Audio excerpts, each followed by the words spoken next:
Well, what's funny, no, because I asked everyone else when I was originally trying to switch this weekend, and everyone said no. Oh, no, you didn't ask me? No, I was asking people who are already around. Oh. Like I went to Frank, I went to Caitlin. I didn't want to ask you because you were coming up. Like there was, I don't know. Yeah. All right. But anyways, Good morning, everyone. Happy Tuesday. I'm meteorologist Auttumn Robertson. If you can hear me just fine, let me know in the comment section below. You're all good. If you can hear me just fine, just let me know in the comment section below. Let me know where you're watching from, too. It's going to be a quick update this morning about what's going on in the tropics, also what's going on across the area today here locally in Florida. I can hear myself somewhere over here. I wish I could turn that down, but I don't know how to. That's fine. But once again, if you have any questions, let me know, and we'll get started here pretty quickly. Just talking about the tropics. Nothing of concern as of now for Florida, but there's three areas that we're watching. The one closest to us, Invest 95L, going to be impacting some of the Gulf states. Later on this week, we have potential tropical cyclone 2 way out, about to approach the Windward Islands, and then we have another wave right on its heels behind it. So pretty busy. We're getting into that season there where we're starting to see some more activity. Before I get started here, I want to say hi to Sandy and Largo. Good morning. Sandy and Sandy, two Sandys, two different names. How about that? What a treat. In Central Florida, Sandy with an IE. Hey, Pamela from Bakersfield. Amber, good morning from Cocoa Beach, I'm assuming, said Coco. And listening from Brooksville. Hey, Brenda, good morning to you guys. Thanks for joining me. All right, so let's get down to business here. It is so much fun happening, big fun out in the tropics. Skip over to this one. Sometimes this stuff takes a little while to load, so bear with me here. All right, so here is our tropical outlook. These are some of the areas that the National Hurricane Center is currently monitoring for potential development. Invest 95L, the one closest to us, has still a low 30% chance of development over the next 5 days.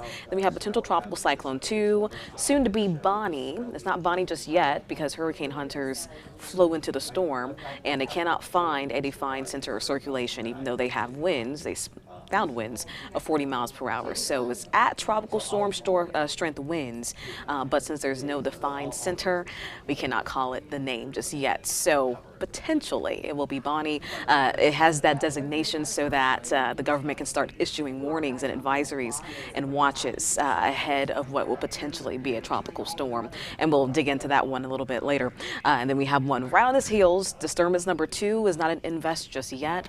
That's still a 20% chance of developing as it also heads towards the Windward Islands. So right behind that, we have another storm, a potential storm, potential system on the way. As we head into the later portion of the week. The one closest to us is going to dump some pretty significant rain, much needed, healthy rain. It's going to help with that heat too throughout parts of Texas. The tropical moisture extends from Texas, Mexico, all the way up into Louisiana and Mississippi. So those areas will get some beneficial rain as we get into the next few days, even if this does not form into a system. You can see the development chances went up a little bit compared to yesterday. We're at a 20%, now we're at a 30%. A little bit better, but if it does get its act together, it could potentially become a storm. What it looks like right now, it's just going to be a big rainmaker for parts of Texas, and they do need the rain. It's very welcomed right now. Haven't seen too much of it, and of course the rain really does help to cool things off a little bit.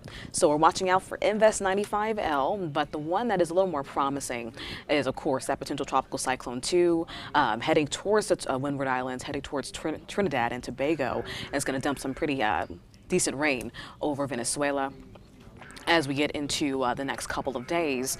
Now, it's moving pretty quickly to the west at 23 miles per hour. Storms that move that fast, it doesn't develop as well as some of the slower moving storms. So its fast forward motion is really going to kind of hinder its development. It still may become a tropical storm as we get into the next couple of days, but we're really not expecting anything too strong, at least by midweek if it does form. I'm trying to look at comments here. And it's going to be interacting with land too. So it does look a little better than how it looked yesterday for sure. You can kind of see a little more convection along the center there as it heads towards Trinidad and Tobago, but it's moving quickly. 23 miles per hour to the west. It's going to continue to head to the west, and it's not going to impact the United States, obviously. It's not going to make a curve. It's going to move towards Central America, dump some heavy rain there. And here's a track.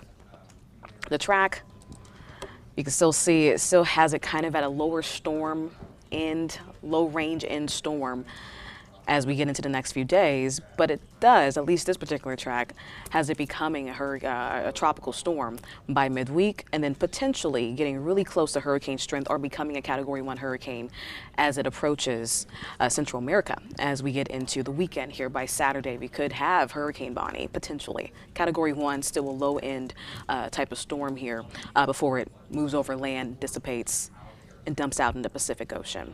So that's PTC2, not an impact here, which is great. Can't complain about that. And here's the spaghetti models for PTC2. You can just see there's a lot of consensus that it's going to continue to stay to the west. Great model consensus here. When you see these lines packed real close together, that means that models are agreeing. So this is a good indication that this storm is going to continue to head to the west, just cross over the coast of Venezuela, and then eventually dump out into the Pacific as we get into next week. So no concern for the U.S., which is nice. And then you have this next storm, just, well, I'll call it a storm, a disturbance just behind PTC2. Trying to get to the back of it. Oh, that's the hurricane hunters flying through it. Do want to get back to this one. The one in the yellow there, 20% chance of development as we head into the next 5 days. Not really much to say about this one right now, but of course we'll be keeping an eye on it too. So 3 areas that we're watching. Is getting busy here, but no tropical threats as of now, which is nice, but we do have rain threats as we get into the next few days. Not really much of a threat because it's that time of year where we're supposed to be seeing these afternoon scattered showers and storms. We got a good one yesterday. We actually had a tornado warning yesterday. Some spotters spotted a waterspout in the Tampa Bay, and that triggered a warning into the old northeast area of St. Pete. Thankfully, nothing came about that, but we did have a brief warning there. So, you know, these storms can get really robust really quickly this time of year. And we have another round of storms on the way today. Even throughout the rest of the week, heading into Thursday and to Friday, our rain chances do go up a little bit more. So that's going to be pretty much our main weather story this week. Hot, humid afternoon showers and storms. You can see this flow surging out of the southeast. That southeasterly flow, it is a warm and moist flow, and that helps to support scattered showers and storms, especially as we get into the afternoon and evening at the coast here. So this particular setup, we do tend to see more coastal showers by the end of the day. You can see there's a lot of activity around us out in the Gulf of Mexico, out in the eastern coast of Florida, but not really here in Tampa. Over the next couple of hours, we will stay quiet, and then we'll start to see a little more activity here on our radar. Here's the play-by-play as we head into the rest of the week. So a little drier air works in here even later on today and into Wednesday. Wednesday looks to be one of the driest days of the week so far. If my graphic will load, here you go. So you can see this is a good indication of what we can expect as we head into the end of the week. So today, scattered showers are possible. Wednesday, they become a little spottier as the atmosphere gets a little drier, just a little drier, nothing too significant. You may not even notice. It's still gonna be humid, it's still gonna be hot over the next few days. And you may get a shower, but you'll be one of the lucky ones if you do on Wednesday, since we really pull back on those rain chances. But more moisture works in here by Thursday into Friday. That will lead to a bit more widespread coverage. It's not gonna be an all-day situation, but there's a better chance that your neighborhood will get a shower or a storm Thursday, Friday, and into Saturday. All right, so with a little more moisture we're working with, higher rain chances as we head into the second half of this week. Before today, we're watching out for a few scattered showers and storms. Here's a look at the futurecast. You can kind of see how the rest of the day will play out. And the flow here we were talking about. Showers starting out on the eastern coast of Florida before they move to the western coast, quite like yesterday, a very similar setup. If you were in Pinellas County, you saw all of that lightning. It was loud, it was bright, it was a little intense for about 30 minutes or so. It was fun to me. I was eating it all up, but a little intense for a little bit. So we could see a couple more of those storms as we get into the latter portion of our day. So this is 4 o'clock. A few showers are possible as early as 3 to 4 o'clock at the coast, and even a few showers trying to push inland. You can see Polk County starting to see a little bit of rain as you get into 5 and 6 o'clock. But then those storms start to develop once again along that sea breeze line, and it could be a little intense. So you can see where it kind of meets up and it starts inland, and then it starts to propagate towards the coast. And it's going to be later on in the night. So I think most of your commute, 4 o'clock, 5 o'clock, you may run into a shower, but nothing as significant as what we may see as we head into our 7 to 8 o'clock hour. So you can kind of see where those heavy storms set up there, kind of around into the east of I-75 first, before they start to push towards the coast. And then eventually, later on that night, around 11 o'clock, 12 o'clock, those showers will be offshore, they will dissipate, and they will start all over again on Wednesday. But by Wednesday, we are working with some slightly drier air, so there's still gonna be a spotty shower or two, mainly isolated rain getting into Wednesday, but we will pull back on how much rain we will see tomorrow. And then that all changes by Thursday and Friday. We're gonna see a bit more scattered to widespread coverage. Just want to say hi to some people as well. Brenda, Fran, Jeff, how's it going in Dunlap, Tennessee? Cassie, Paula listening from Kentucky. Delmai, Steph and Paula from Sarasota. Hi guys, good morning. I'm usually better at reading comments, but today I'm not the best multitasker. But of course, if you have any questions, just let me know.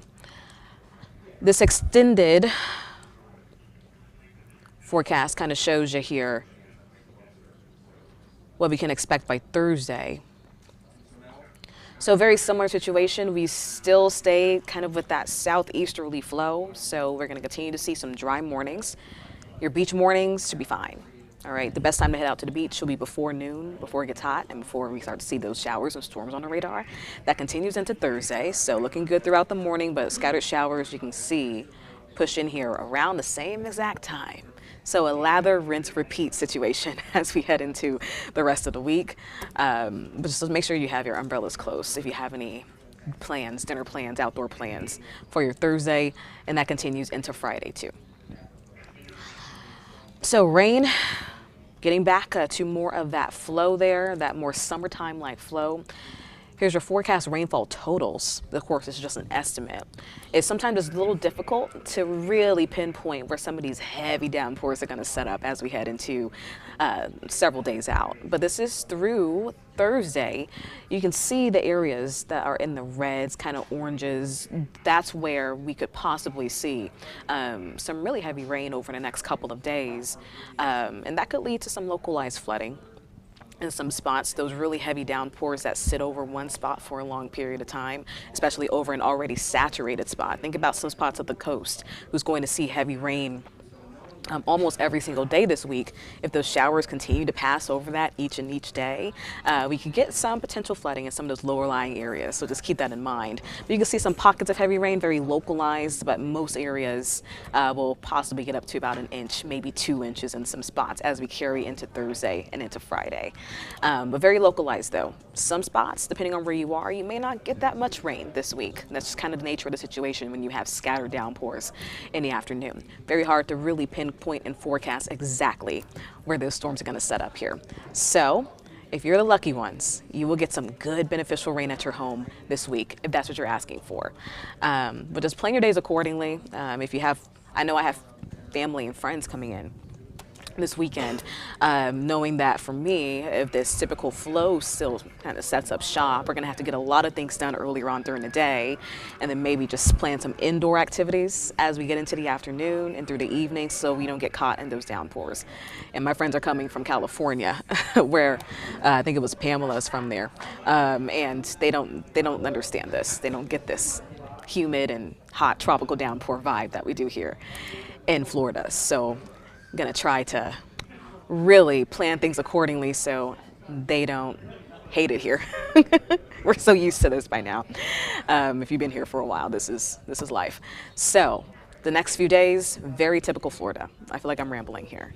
Showers, storms each afternoon with high temperatures in the low to mid 90s, especially as we're not going to get a lot of rain during the beginning of our days, the early afternoons. That's going to help or allow for temperatures to really climb and get into those lower to mid 90s. And with the humidity, oof, you felt that outside today, right? I did. It's heavy, so it's going to feel a lot warmer than 93, 94 degrees. We're not in a heat advisory though, which is great, but it's just that time of year where it's going to feel a little aggressively hot as we get into the afternoons, and some rain could definitely help to cool things down a little bit. There was a lot of kikiing going on the other side of the newsroom. I would like to be a part of that. All right, that's it for me. I'm gonna wrap it up here. I will see you guys later on this afternoon. There's storms on the radar. We'll be tracking those, and if we have Bonnie at that time, possibility that we could, we will discuss that too. Once again, Bonnie, potential Bonnie, will not be an impact for Florida, but since we are your hurricane headquarters, we do like to discuss all the storms in the tropics that could be impacting anyone. Just because it's not coming here doesn't mean it's not impacting someone. So here's the next hurricane hunter scheduled takeoff. So they already, the Air Force went in today, this morning, but then NOAA has gone in today at around 10 a.m., so about an hour or two ago. They're going to be investigating the storm, and we're going to see what happens and what they find once they get back. They do find that center of circulation, that closed center, then we will have a storm on our hands, especially if those winds are still clocked at 40 miles per hour. Then Air Force flies into it again this afternoon. They are doing these routine checks into the storm here, which is great. It's great for data because we love to know what's going on. What you see on the radar and then on the satellite is really not the full depiction of what's going on inside the storm. So we love to see that these guys are flying in pretty regularly at this time. So we'll have more information by the end of the day as to what we have in store with PCT2. PCT2. All right, have a good one, friends. I will see you all later. And I'm going to leave it back on this shot. Everything would go way more smoother if my stuff loaded quicker. Hey, Melissa, and hey, Debbie. Have a wonderful day as well. I'll leave it on the Sarasota shot. Have a good one. Bye.